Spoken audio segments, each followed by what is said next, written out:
한 여성이 외출해서 돌아오니 집이 쑥대밭이 돼 있습니다. 현금과 귀금속 등 돈이 될 만한 건 모두 없어졌고 또 아빠와 남동생까지 사라졌는데요.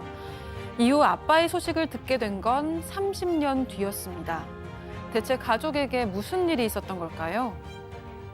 자, 따님께서 어머니를 대신해서 제보를 주셨는데 30년 전 아버지가 돈과 함께 바람같이 사라졌다. 네, 지금 제보자분은 지금은 40대 여성이십니다. 근데 얘기한 것처럼 33년 전에 아버지가 돈을 가지고 가출을 했다라는 거예요. 근데 그러고 나서 얼마 뒤에 남자아이를 데리고 와서 이게 네 자식이니까 키워라라면서 자기 어머니한테 데리고 왔다랍니다. 상간녀와 사이에서 낳은 혼외자였고요. 근데 그 아들을 본인의 그 호적이죠. 그때는 호적이고 지금은 가족관계 등록부인데 아들로 등록을 했던 겁니다. 정말 아니 밖에서 그렇게 상간녀 사이에 낳은 아이를 자신의 법률상 배우자에게 데려온다는 것이 정말 어처구니 없는 상황이었고 이 제보자분과 오빠까지 이미 가족이 있었던 거예요. 아이고야. 하지만 또 이 가족분들이 애는 죄가 없지 않느냐라고 해서 맡아서 또 같이 살았답니다. 한 3년 정도를. 그리고 이미 뭐 이 제보자분은 그때도 고등학생이었고 또 오빠도 있었기 때문에 나이 차이가 많아서 그렇게 친하게 지낼 수 있는 그런 관계는 아니었지만 그렇다고 특별히 모질게 대하거나 뭐 관계가 나쁘거나 그러진 않았다고 합니다. 세상에 혼외자를 밖에서 낳고 데려와가지고 자기 본처한테 야, 네 새끼니까 네가 키워. 그래도 이 엄마, 이 사연자분의 어머니 입장에서는 그래도 애가 무슨 죄가 있냐 해서 그 혼외자 애를 키웠대요. 자, 그런데 그렇게 해서 3년 뒤에 집안이 쑥대밭이 됐다. 네, 당시 어머니가 음식 장사를 하면서 집안에 현금을 좀 숨겨놨었다고 합니다. 그런데 아버지가 이걸 알고 현금 다발을 찾아냈고 이 귀금속까지 훔쳐서 달아나 버린 건데요. 그 와중에 아버지는 혼외자까지 데려갔는데 이 알고 보니 죽었다던 상간녀는 살아 있었습니다. 에? 3년 전에 상간녀가 아버지와 다투고 가출을 했는데 아버지가 거짓말을 하고 혼외자를 데려왔던 겁니다. 이 아버지는 상간녀와 재결합을 하고 엄마에게 이혼을 하자고 요구를 했는데요. 당시 어머니는 누구 좋으라고 이혼을 해주냐, 평생 불륜 커플로 살라고 이혼을 안 해줬고 그게 30년이 된 겁니다. 그래도 다행히 음식점이 잘 돼서 두 자녀도 부족함 없이 자랐고 결혼식 때도 혼주석에 아버지 자리를 비운 채로 결혼을 했다고 합니다. 세상에 이 사연자의 어머니가 음식점 장사를 해서 돈을 많이 버니까 그걸 또 이 아버지라는 인간이 들고 튀었어. 어디로 갔나 했더니 혼외자 데리고 돈이랑 들고 와가지고 상간녀랑 다시 합친 거예요. 자, 그런데 그렇게 또 시간이 흘렀습니다. 최근 30년 만에 그 아버지란 작자의 충격적인 소식을 듣게 되는데요. 자, 제보자 따님 얘기 들어보시죠. 저희가 뭐 아버지를 안 보고 살던 그래도 좋든 싫든 저희한테는 아버지잖아요. 사는 동안은 못 봤더라도 마지막으로 돌아가셨을 때 연락을 줘갖고 이래저래 해갖고 아빠가 돌아가셨습니다. 와서 봐주실 의향이 있냐든지 연락을 하면 가든 안 가든 저희가 결정을 할 수 있는 거잖아요. 근데 부모님이 죽었는데 그거를 갖다 카드 채무고지서를 다 알아갖고 아, 저걸 보고 이 아버지란 사람이 돌아가신 걸 알았군요. 네, 정말 좀 황당하긴 하네요. 그러니까 어느 날 카드 채무 고지서가 날아온 겁니다. 그래서 이게 뭐지라고 알아보니까 아버지가 돌아가셨다는 거예요. 근데 또 빚을 남기고 돌아가셨습니다.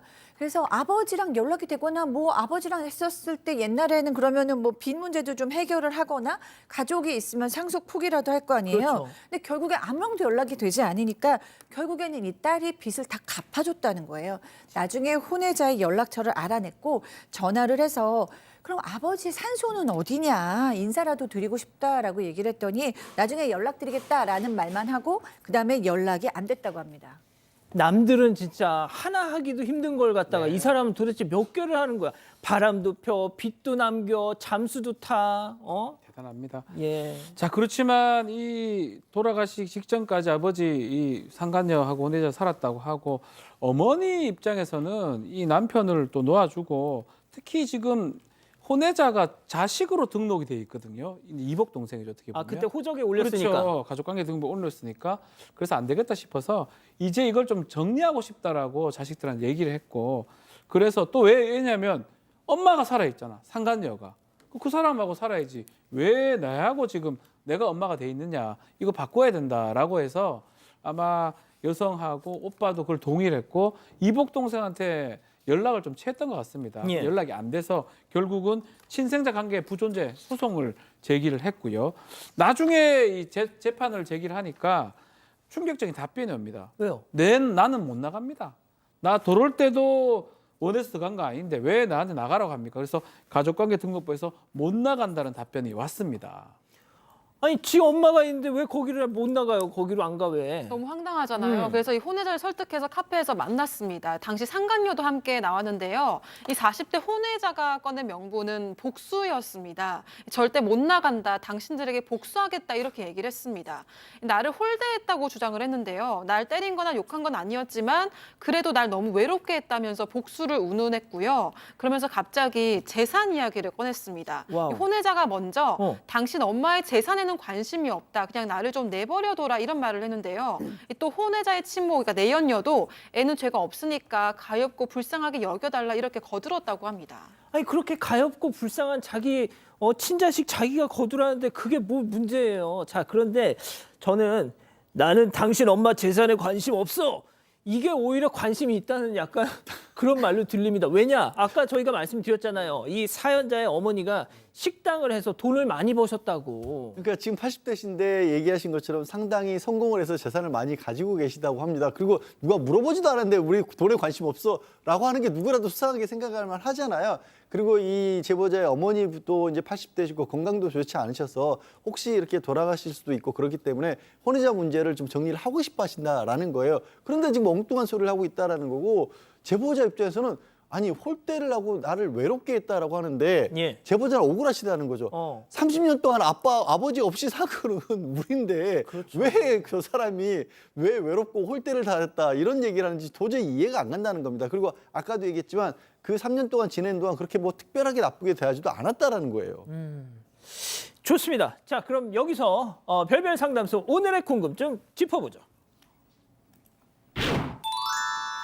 자 가족관계 등록부에서 안 나가겠다는 혼외자, 재산에는 관심은 없는데 안 나가겠다는 혼외자, 이대로 엄마 재산 물려받게 되나요? 라고 하는데 자 일단 박 변호사님부터요. 지금은 친자로 되어 있는 상황이거든요. 그렇기 때문에 뭐 이게 만약에 어머니가 사망하거나 그런 상속 사실이 발생하면 받아갈 가능성이 있습니다. 그래서 그 가능성이 있기 때문에 아마 정리를 하려고 하는 거예요. 엄밀히 따지면 뭐 그때 재판에도 상관없을 수도 있지만 예. 아마 그런 의미에서 친생자 관계 부존재 확인 소송을 지금 제기를 하려고 하는 것 같고 아마 재판을 하게 되면 이거는 뭐 이길 가능성이 높아 보이거든요. 유전자 검사하면 다 나오는 거니까 친생자 아니잖아요. 다만 이걸 뭐 입양한 것처럼 이렇게 전환시켜서 볼 여지는 있는데 뭐 그거는 전문가들하고 이제 얘기를 좀 해서 이 관계를 정리할 필요가 있을 것 같습니다. 예. 자, 양 변호사님 이거 또 뭐 좀 처방을 얘기해 주세요. 박 변호사가 잘 정리를 했고요. 사실 아마 친생자 관계가 아니다라는 소송을 제기한 걸로 봐서는 그 아버지가 생전에 이게 이제 혼외자인데 이렇게 입양을 한다, 그러니까 자신의 법률상 배우자 밑으로도 입양을 한다 이런 과정을 거친 게 아니라 그냥 진짜 두 분 사이에서 태어난 아이인 것처럼 출생신고처럼 해버린 것 같습니다. 그래서 이런 부분을 이제 친자가 아니다라는 걸 확인하는 소송에 들어간 것 같고 지금 이 상황은 지금 친모가 아닌 게 명확하고 예. 또 생본도 따로 있기까지 한 상황이기 때문에 그렇죠. 아마 이런 부분에 있어서 이게 뭐 그 재판이 그렇게 복잡해질 것 같지는 않고요. 설령 예. 제가 약간 어이없는 건 예. 입양의 효력이 있다라고 볼다고 할지라도 지금 혼외자가 주장하는 것처럼 저렇게 홀대를 했잖아요. 저건 파양 사유예요. 되게 아이러니하게도 그러니까 자기가 스스로 지금 이거는 우리가 입양 관계가 성립할 수 없습니다. 파양을 해야 되는 관계입니다. 주장을 자기가 얘기하고 있는 거예요. 저런 사유가 있었으면 진짜로 이걸 이제 뭐 입양 관계를 끝내야 되는 사유가 되는 거죠. 약간 자승자박 예, 느낌이네요. 그런 느낌이에요. 물론 그것까지 따져지지 않은 가능성이 더 높긴 합니다만 이런 것으로 봤을 때도 소송에서는 이 제보자분 쪽이 유리하게 나올 가능성이 있어 보입니다. 교수님, 어쩜 이렇게 뻔뻔한 사람들이 많냐. 그러니까요. 이게 복수라는 게 말이 안 돼요. 일단은 학대를 당한 것도 아니고 12살에서 15살까지 이 집에서 자랐고 그다음에 자기 엄마한테 가서 너무 충분히 사랑 다 받았잖아요. 그런데 복수를 위해서 자기의 행복을 포기한다? 자기의 행복은 지금 자기 엄마랑 같은 가족관계 등록부에 들어가서 자기 뿌리대로 사는 게 훨씬 행복한 거죠. 근데 나를 놔달라는 거는 좀 너무 말도 되지 않고요. 이제 그 나이 되셨으면 누가 잘못한 건지 누가 희생한 건지 다 알잖아요. 그 재산 아버지가 번 것도 아니고 어머니가 혼자 남겨줘서 번 겁니다. 양심이 있으시면 지금이라도 가족관계 등록부에서 스스로 나가셔요. 예.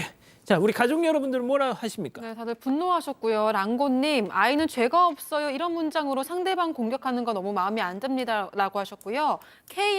KSH님, 미리 지금 자녀들에게 다 주세요라고 하셨습니다. 딸기우님, 어머니 돈을 다 써버리세요. 이런 의견도 있었습니다. 예, 알겠습니다. 가족 여러분, 여러분들의 구독이 사건 반장의 힘이 됩니다. 구독과 좋아요 부탁드립니다.